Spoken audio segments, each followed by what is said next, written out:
Hey, Coach Bergin, thank you very much for agreeing to this 2023 season review. Really do appreciate you taking the time. I know you're my hugest fan, channel fan, so I appreciate you taking the time today.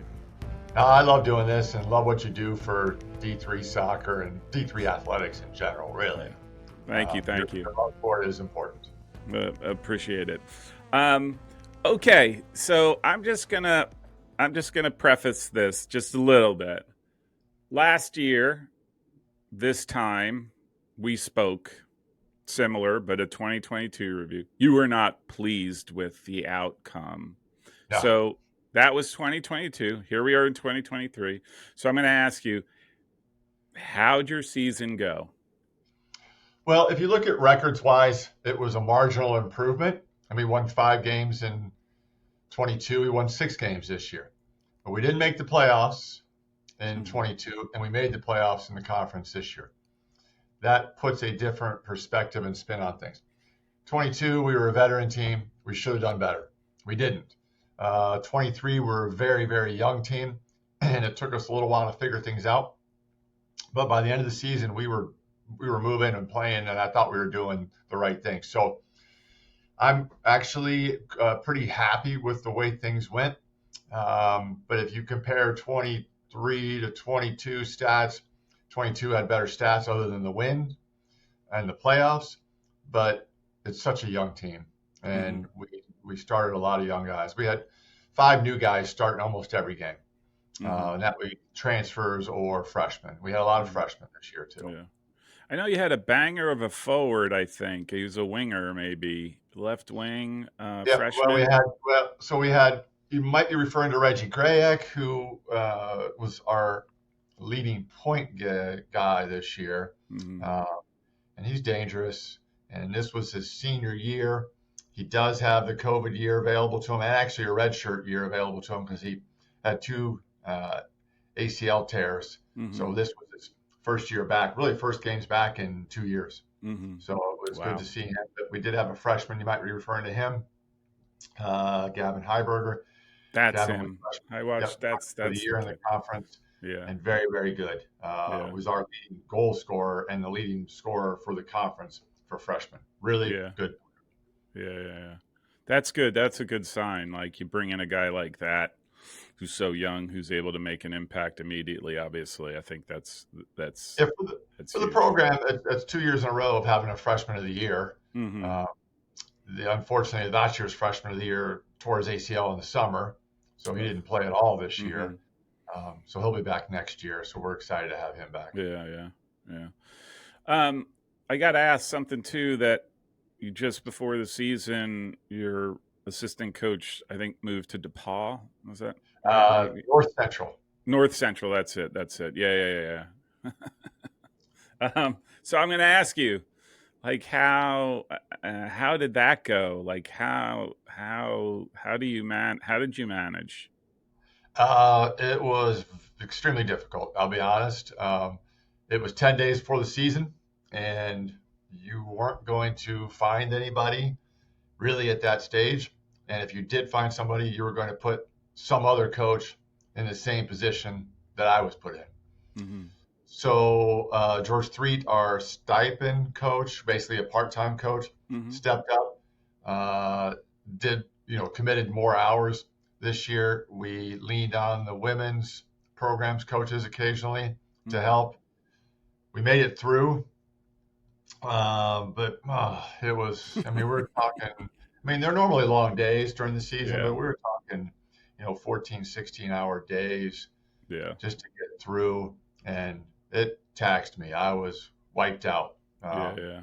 Oh, I'm doing sure. things because some of the stuff I do on campus, I teach, which we talked about. That was a brilliant Yeah. idea with an assistant coach, not a great idea without an assistant coach, but that had to go on, so that occupies time. So we survived, and I will give the boys a lot of credit. They stepped up and recognized the situation and helped where they could and when they could. Hmm. So Yeah. I'm very thankful for that, and thankful Yeah. that George and the women's program and we had a student assistant as well, Mo Sharif. He stepped up and helped as well. We had a collective group helping. Yeah. I don't want to go through that again, though. No. I mean, you don't look a day older. So I would have thought that would have aged you, but you're looking as handsome as ever. We're 2 weeks out from the season, so I've had a little bit of chance to sleep, which was nice. And a weekend off was nice, and got to reintroduce myself to my wife and son. And did they remember you? So we're back to, I would say, relatively normal. Still teaching. Yesterday was test day, so we gave a test yesterday. I had to grade that this morning. Mm-hmm. I wish they did better, but that's life. Yeah. College students. Yeah. Hey, I'm going to ask you this. I'm always intrigued by this sort of thing, but I always think that during a season, there's always that like inflection point where you're mentally thinking, hey, this is going to go better than I think or worse than I think. And it could just be culturally, right? Like, oh, I think this is going to turn out to be better. Was there ever a moment for you like that? It's funny you ask that, because if you ask any assistants that I've had, I get like, I ride the waves, and there'll be days I'm like, we're not going to make the playoffs. We're not good enough. We're not this. We're not that. And after the first Mount Union game, which we lost 3-0, I think that, and we were, not sitting in a good spot in the conference, and we had a tough patch going into conference, losing. We had lost 5 in a row. Yeah. And we came back from that and made some choices on formations, players, and so forth. And we turned around and played Wilmington that weekend. And we're up 1-0 with 15 seconds to go in the first half, and they score the tying goal with like 5 seconds to go in the first half, which is usually the kiss of death. Momentum shifts and everything goes down a handbasket. We came out, started the second half, and Reggie played a ball into Heiberger, who scored 45 seconds into the second half. Well, we're up 2-1. We saw the game out. That game was it was an important one to me, because it allowed me to break the school record for most wins by a coach for men's soccer. And the players really, I think they enjoyed that moment more than I thought they would. So we had a little thing afterwards, and they dumped a bucket of ice water on me. Oh my God, that was cold. It was a cold day out, but they enjoyed that, and that kicked us on a little bit. And then we beat Capital in midweek, which was a huge win. I think that's the game I watched that game, and I thought that was big. Like, I think playing Capital and beating them is a big psychological. They're good. They're good. Yeah. We got a little lucky, and they had a couple players out, but you can only play the players that are in front of you, so you don't worry about that. We scored. Taj Hyder scored a great goal with 7 minutes to go, and we saw it out. And now all of a sudden we got 2 wins in a row, and we went into Berg, and we beat Berg. Although we were asleep the first half, but we woke up and still won the game, and that, for all intent and purposes, clinched a playoff spot for us, which was our stated goal all along from the get-go. We just want to get back to the playoffs, get back to where we think we belong, and whatever happens after that is just gravy. So we had to wait a couple more days, and the results went our way on the Wednesday, and we made the playoffs, and so we were playing well at that point. So I would say that point that you're referring to was the Wilmington game. Yeah. Coming off that Mount Union loss, and a little bit of reflection for the team and so forth, and they stepped up. Yeah. I was going through your, and maybe this is the young youth of your team, youngness of your team, whatever the right word is. But I'm looking at this, and I'm thinking you could have gotten three more. I think you could have gotten 3 more wins without really. Right, they were 1-goal games. Yeah, you're right. There was excluding the Mount Union Conference tournament game, which we'll talk about a little bit later. But I think there was and I think that might be a youth thing. Like I said, sometimes teams have to know how to win in games, right? Yeah, and it means, and early in the season we threw away games that we should have won. Yeah, you can look back at that and be a little frustrated. But I do think there was some youth and we were playing a different formation at that point, which we switched back to our familiar formation later in the season. So I think that there was a bit of that youth getting us, and we're still trying to figure things out. And we went to New York and played in New York, and that was a road trip. But I'll say this, Paul, we had 6 teams on our schedule, 8 if you want to count the 2 scrimmages, that made the NCAA tournament this year. The schedule was not set up to be that challenging. But these teams are just good this year. Yeah. Well, I mean, you play Denison, right? Like, I'm just going through this. Kenyon, John Carroll, Mount. We beat Baruch 6-2, and they made the NCAAs. Yeah. Oh, I didn't. That's right. I forgot about that. They won their conference. Yeah. So, looking back at that, maybe I shouldn't be so, in my mind, harsh on the actual record, because we did some good things. What happens next year, though, will really kind of determine what I ultimately feel about this year. If we continue to step in the right direction, then that'll be a good thing. This year will be worth it. Yeah. What I mean, I'm assuming you're on the recruiting trail now. I think it's late, but you still have time. It's the men's game. It's just different. If I was on the women's side, you'd be done. A lot of trouble. Yeah. But I'll be honest with you, at recruiting during the season, there was only so many hours in the day that I had available, and that suffered. That really hurt. And so I'm playing a little bit of catch up there. One of my peer coaches asked me before the game, how many commits do you got? I'm like, I got 1. And he's kind of just, I could tell he's got a lot more than 1. I'm like, dude, you got 3 full-time coaches. I got me right now. That's it. So we'll get there. We're heading on the recruiting trail and doing those things. And the job will get posted here in another week or so, and I'll get somebody hired because it is an attractive job. It's full-time, benefits, et cetera. It's expensive to live in this town.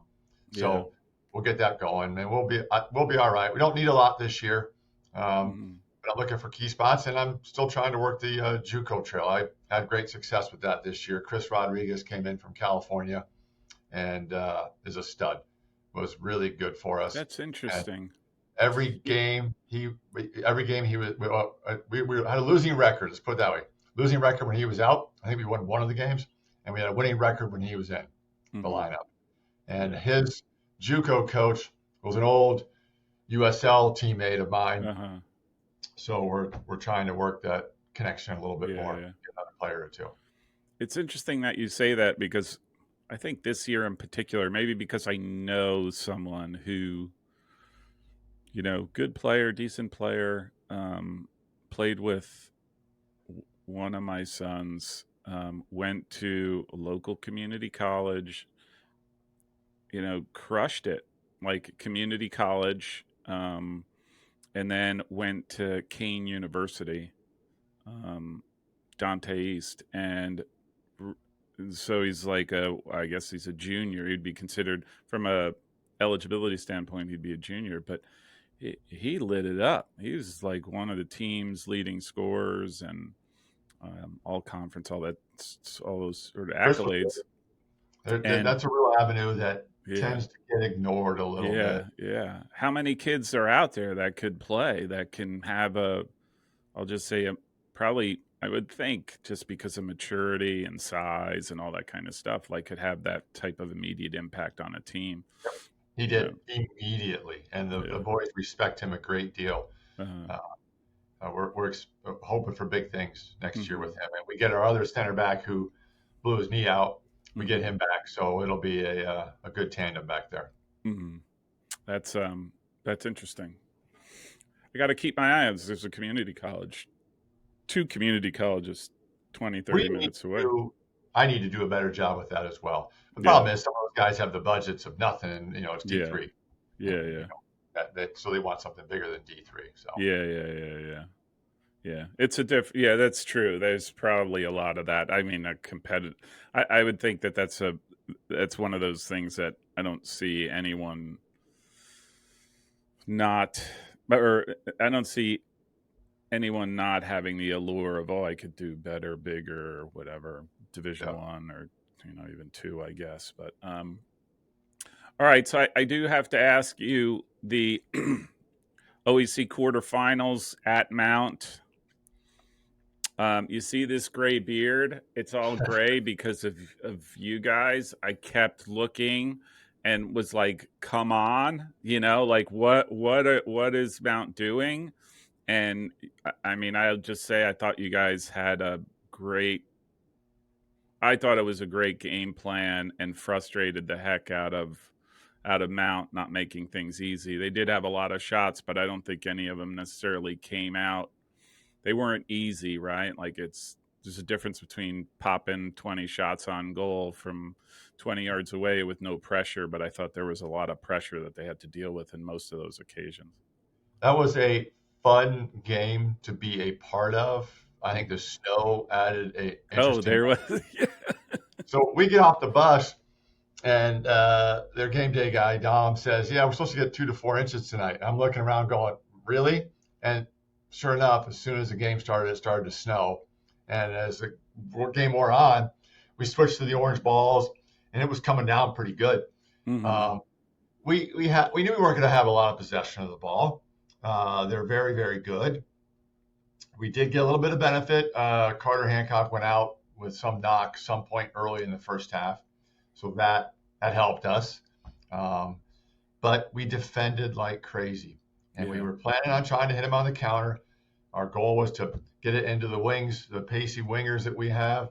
And I thought the first half we found the one Yeah. side really effectively, and he's dangerous on the ball, Peyton Maynard. Second half, though, we found Reggie Grayek on a through ball, a great through ball from Taj, and he scored. Now we're up 1-0, and it's like 34 minutes to go. I'm like, There well, you go. we're being scored with 4 minutes to go, but okay. Yeah. But so we defended, and I give the boys a ton of credit. They were flying all over the place, diving, blocking shots, sliding this, sliding that, just doing a great job. And I thought I really, at that point, we were like 15, 16 minutes to go. I thought, okay, we just got to get to under 10, and I can kill a little bit with subs, and then we Yeah. can kill a little bit with taking the ball to the corner, and we can see this thing out. Well, we gave a pen away, and I Yeah. don't have any qualm about the pen. Mm-hmm. I do have some issues with the red card that happened after the pen. Yeah. And I told the ref, I said, look, you're taking it out of the players' hands here. You're Yeah. putting yourself into the game. Let the players decide it on the field.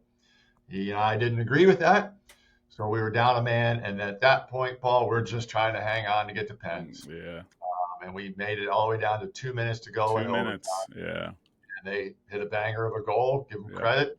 And we weren't getting any offense after the red card. We weren't getting a lot of offense without the red card. And then we got the red card, we were getting nothing. Yeah. But we knew that was going to be the case. And I felt good if we went to pens because we knew that there would be a ton of pressure on them. Mm-hmm. And we were just living on, the house's money, so to speak. Yeah. We had a ton of confidence building in that game. And I just love what the boys did. And they really fought like crazy. And we gave Mount a really good battle. One, I don't think they expected based on the earlier game, but we had been playing better every game. As the conference season wore on. Even though we didn't get results against Otterbein and Northern, I'm not worried about. They thrashed us, but we sat guys because yellow card threats. Yeah. And we didn't need to. I we were don't think already you set. needed that game, right? Because I did watch a little bit of that, and I'm sorry. yeah, I did. I didn't watch. I'm sorry. I think I shut off at like 3. I'm like, okay, I think I'm done. Yeah, I mean they're good. But I didn't think, but I didn't think you guys looked. There was, I don't know. It just didn't look like the team that I saw play. No, it wasn't. Denison, like, right? We played Otterbein on Wednesday, and the first half we outshot them like 12-3. We were all over them, hit the woodwork, missed a couple of close chances, couldn't put one over the line. It was sitting there. We were playing really well in that first half, but they got a goal in the second half, and they just get their tail up and they get going, flying at you, and we ended up losing that game. But I was happy with the way we played, and we came out of that night knowing we made the playoffs. So we were all right, fine. Northern Senior Day, we'll give it a good run, but we're not going to risk anybody getting another yellow card. Yeah. Get guys some time too, right? A game like that, see what they're able to do under pressure. Scored the goal. It was great to see. He just bundled it across the line. The guys loved it, and even though we were losing 6-1, they still have a good time with it. Yeah. That's good. So what are your, I always ask this, aside from the, aside from teaching and recruiting and hiring an assistant coach, what what plans do you have in store for this part of the season, this upcoming spring? You have anything specific to work on, or that you're looking for your guys to do? Well, the NCAA has given us more non-traditional Yeah. season practice days, which, if you allow me to talk about that for just a brief second, Sure. the fall sports get screwed out of this, really. The spring sports and the winter sports, they can start earlier and get more preseason practices. Yeah. And we get more spring season practice, which I'm happy to have. It doesn't help us, though. Yeah. I mean, we're still getting 16 days of practice at best before our first game. Yeah. Where now things are changing for the other sports. We got to equal that out somehow. And somebody's got to figure that out. And if that means allowing us to come in a week early, and if schools don't want to do it because they can't afford to do it, then they don't have to do it. But we've got to do something. So the spring will be an opportunity to probably implement a few more offensive visions with the group, having, a great deal. We graduate 6 seniors, and I think 2 or 3 of them are going to come back for a 5th year. So we're going to have the majority of the team. So we'll get an opportunity to work on some things that maybe we didn't get to work on as much in the fall season, because once the season gets going, you're just prepping for the next game. Yeah. So that will be the big thing, is to implement some a bit more in-depth offensive strategies, if you will, and then get guys, the injured guys back in. We had another ACL this year, so you're talking, we're on 6 ACLs in 2 years. It's just I don't have an answer for it. Some are contact, some are non-contact, some are on grass, some are on turf. It's just, there's no rhyme or reason. I'm no expert on it, but my goodness, we've getting a lot of them lately. Yeah, I mean, that's a lot. 6 ACLs in 2 years. That is a lot. Usually I hear about one every so often in the men's game, not on the women's game. It's a whole other issue, right? But yeah, you can count on the women's game having 1 or 2. The men's game maybe, but now we're popping up 2 or 3 a year. So, but we'll get some of those guys back.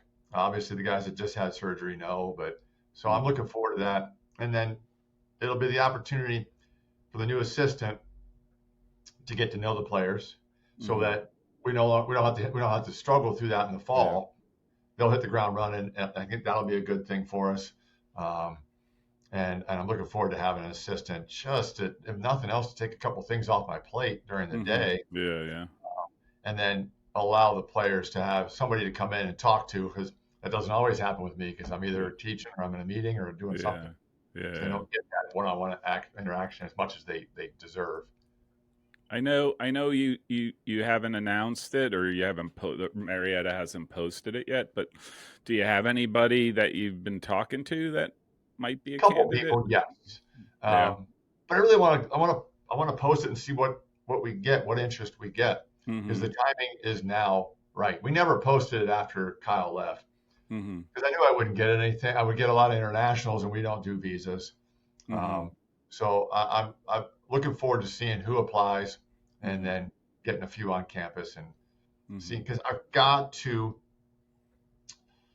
we've got to have a similar vision.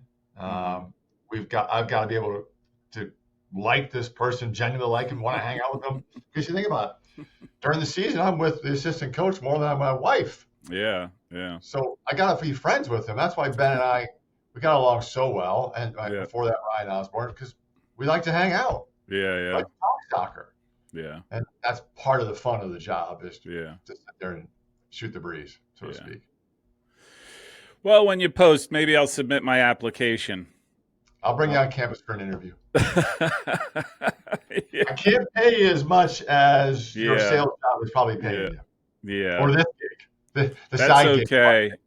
That's okay, because I would, if there were a way, I would certainly figure it out. I just, I've been, I mean, this is crazy wife and I have been talking about things like, what are we gonna do? Like, where are we gonna go? We don't want to. New Jersey is just, I mean, it's so expensive, and you just get nowhere. So it's like, man, we could go. I actually I joke. I reference you. I'm like, I know a guy. I know a guy who coaches, and he went from a sales gig and found a school, and anyhow. Yeah, I mean, we're talking. This was season 11, Mm-hmm.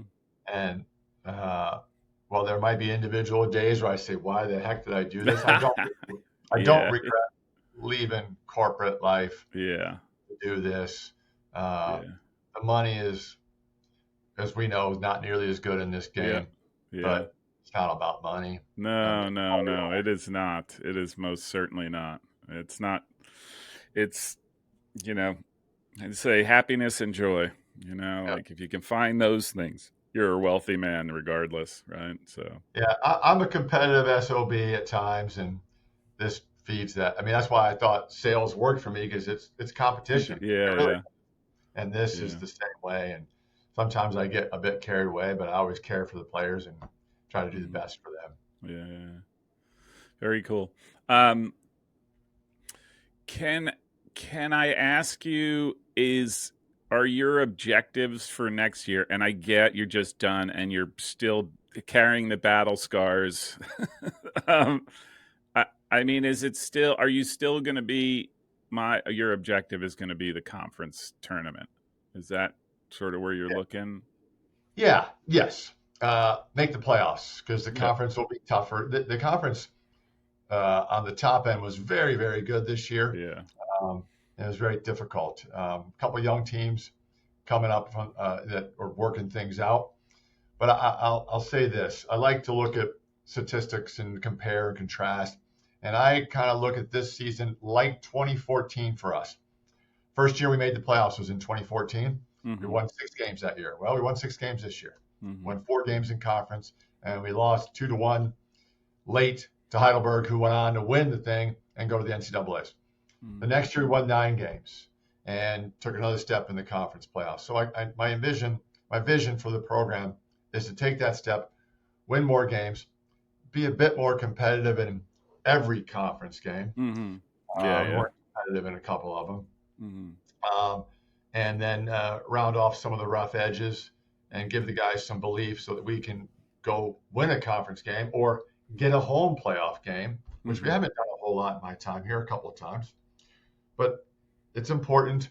But it really does revolve around the OAC. I'm not even, a couple of years back when we were really flying and we were good. Hey, I was looking at the at-large bid stuff. That's Mm-hmm. not even in my radar screen. I'm not worried Yeah. about it. Yeah. I'm worried about the conference and doing that and doing well in that. So it's not that different than this year. Really isn't. Mm-hmm. That's. I mean, I will have to say, like, that's. I don't want to say it's a relief. Um, but not focusing your attention on all the NCAA stuff and just, hey, my goal is just to the is to make the tournament conference tournament. I mean, that's a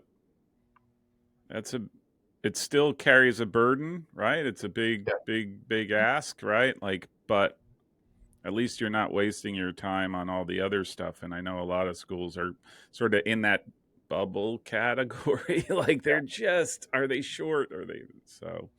I think the guys, if we ask them the same question, it'll be a similar answer, but they want to have a winning overall record and Mm-hmm. win some of those games that we should have won this year. Yeah, Uh, so I think that, we can pull a winning record, which I believe we can, yeah, and do well in conference. And that could be a huge success for us and kick us on because we have such great facilities.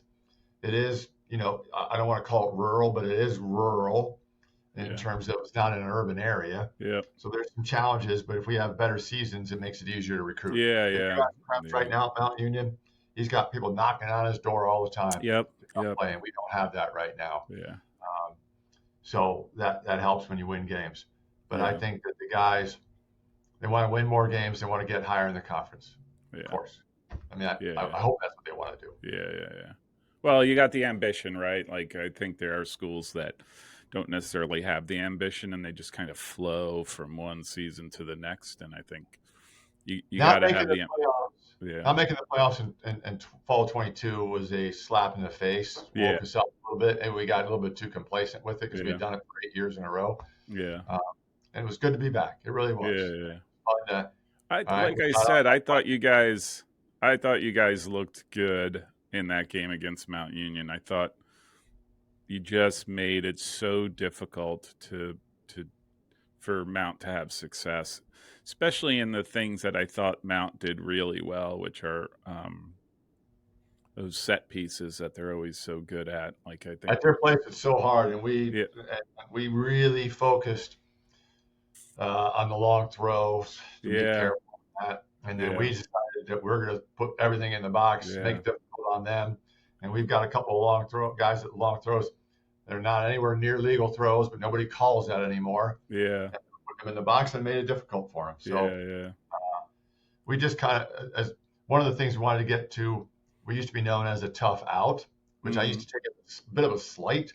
mm-hmm, That's all we are is we're a tough out. Well, mm-hmm, we need to look at that again this year, and we did. mm-hmm, We were a tough mm-hmm. team to beat on most nights. So a couple of times Yeah, it wasn't that yeah, way, but made it difficult for yeah. teams to get 3 points off of us. Yeah, and like I said, you're close. Like again, you got 3 games that I think legitimately. I didn't watch them. And the second game, you tied at W Yeah, and J, right? Like those are to me, those are the games that you look to flip. And if you flip those, suddenly your record's a lot different. Suddenly your momentum changes, and who knows at you host Denison. Does that, if you have 2 wins in a row, does that change the Denison game, right? Like, yeah. which I thought was I another. had envisioned having a better non-conference record, but youth. Yeah, yeah. So, all right, Coach. I am sure you are busy. So I appreciate the time you've given me. One of these days, I will be getting out to your neck of the woods. Yep, Um, you go to the Dicey up in Steubenville. Come on yeah, down. yeah, yep, Grab some lunch. yep. I have Wheeling to get to, and then I'm told there's a cathedral in Marietta. One of the The Basilica. The basilica. I'm sorry. One of your parents, one of the team parents, emailed me and sent me pictures, and I'm like, Really? yeah, I took because they right for the channel, and I do pictures of all the churches I go to.